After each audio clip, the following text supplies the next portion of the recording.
Paris Saint Germain have made history at Anfield tonight, overturning a first leg home defeat. Donnarumma's their hero. Enrique's on the pitch with his players, and he may well feel, over the course of the two legs, his side have earned their place, Gary, in the last stage of the Champions League. Well, they've been incredible. They were in that first game, they didn't take their chances, showed real quality this evening. And when the pressure was really on, his players stood up and took those penalties. He talked about whoever came through this would end up winning the Champions League. We shall see. You can see the heartbreak on Mo Salah's face, of that of Dominic Szoboszlai.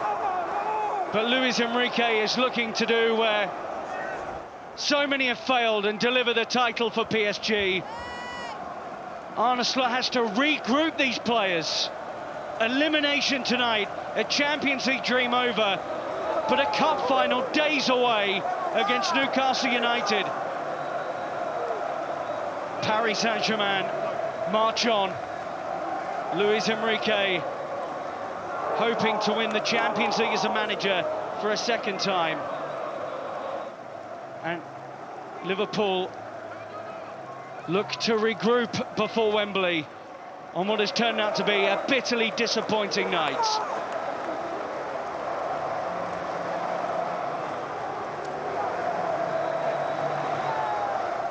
Thanks so much, Rob, and thanks to Gary in commentary. Luis Enrique embracing his goalkeeper as well he might. It's a crestfallen Anfield. As Rob said in commentary, there is a cup final to get up for at the weekend. There's a Premier League title, which looks like it's in their grasp, but they won't be thinking about those things right now, Neil. That's a deserved victory for PSG overall. I think so, yeah. If you balance it over the two games, you know, Liverpool had their chances early on tonight, but the clear-cut chances in the first half were PSG's, and they dominated the first tie. They showed a great mentality tonight. Defensively, when they had to dig in, they did. The goalkeeper was great in the second half of the game and in extra time, and then he's produced a couple of big saves, which I felt he would do because I've seen him do it before. So, yeah, I mean, Liverpool looked jaded tonight towards the end. I'm not convinced on the strength of depth. I think Slot's done an amazing job in terms of the Premier League, but it may be one competition too many for them by the looks of things. What did you make of that, Kenny? Yeah, I'd give a huge amount of credit to that man there. Not just him, I think the ownership, Paris Saint Germain. We know the model they went down some years ago in terms of attracting the best individuals, Mbappe, Neymar in particular. That experiment failed. Almost held their hands up and said, no, we're going to go down a different route now. We're going to invest in youth and we're going to build from scratch. And that's what they've done. Bought some of the best youth products across Europe. Barcola, Neves, he was outstanding tonight, I thought. Pacho at centre-half. And Neil touched upon it there, mentality. At this level, you need more than a good individual kind of technical players. They have plenty of them, but what they had tonight was a real kind of collective spirit when they needed it, particularly in that second half, when I felt they weren't at their best. They really had to dig in, yeah. And they did it, and they haven't shown that too often in their history. High-quality penalty shootout as well from Paris Saint Germain's point of view. Desiree Doué with the winning kick there, Shay. Yeah, I like him a lot as well. Just 19, not just with his winning penalty then, but he was a real star of the show as well when he came off the bench.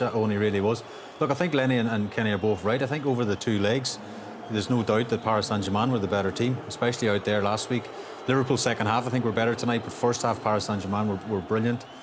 And I suppose Donnarumma, you know, we're questioning his first half performance. He looked nervy, you know, back balls back to him, crosses into the box. But again, he's the hero after saving two penalties, and it's amazing when you see Núñez step up. You see him in shot now. Núñez, we sort of looked at each other, the four of us here in the studio, when the cameraman panned in, and Núñez was thinking, and none of us were convinced he was going to score. I don't know why. That's sort of the way his Liverpool career has gone, and of course Donnarumma saves his penalty, and you know they're out of the competition. So I mean, you put Núñez as your set. For me, you have to get your best penalty takers involved, and that means your best three for me have to come up at the front, 1, 2, and 3. Taking a big gap, you're taking a big gamble if you're backloading one of your better penalty takers. Now, Darwin Núñez is not renowned for. You might have backed Curtis Jones levels to score though, and his shot was saved as well. Like, they weren't terrible penalties; they were very good saves by the goalkeeper. No, they were good saves, yeah. And I thought the first one was a good save. I'm not sure about the second one. I thought it was a poor contact from Jones.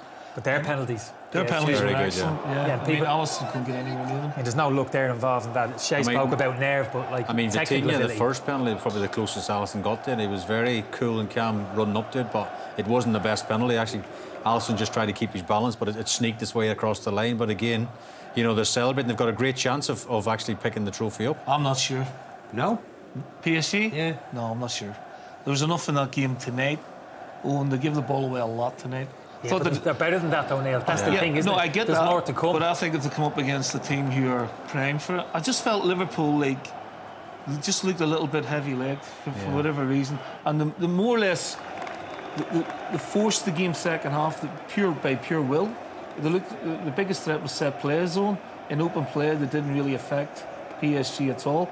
PSG first half were really good on the counter attack, but I just feel that there's stronger teams to come in this competition. Does their performance tonight play into what happened at the weekend? We've done the Southampton game here. I was surprised before the game. They didn't make any changes, Liverpool. I know the Premier League, he wants to get that under his belt, but PSG made 8 changes. Does that come into effect in extra time? They and were penalties? fresher in extra time. I thought they were certainly had more fresher, chances. especially more chances. They looked fresher. They looked more of a buzz about them. You just wonder if Shay is the priority for Liverpool, the Premier League. Do you know what I mean? And if that's what you're saying, that's the priority. I know it's always great winning the Champions League. Yeah. No, I understand. There's been an argument now he should have kept a few out of the week against Southampton. I thought it was the right thing because I think by beating Southampton at the weekend, they've almost put it to bed in terms of the Premier League. So I understand that. But at the minute, Kenny, Southampton can't beat no one. They look dead and buried. They look gone, bottom of the league. You've got to show them a little bit of respect. I know, but there's plenty. I wouldn't be overly critical. There's plenty of players in that squad who could have started against Southampton. I believe anyway. And PSG rested 8, so their priority was tonight, wasn't it? They had a rest the week before in the FA Cup because they're out of the FA Cup, you know. So like it's swings and roundabouts, isn't it? You know, it's good, I think, as a manager to keep that momentum, that match sharpness. But for me, you know, PSG over the 2 games were the brighter, more clinical looking team for me. It's just a little bit clunky Liverpool going forward tonight.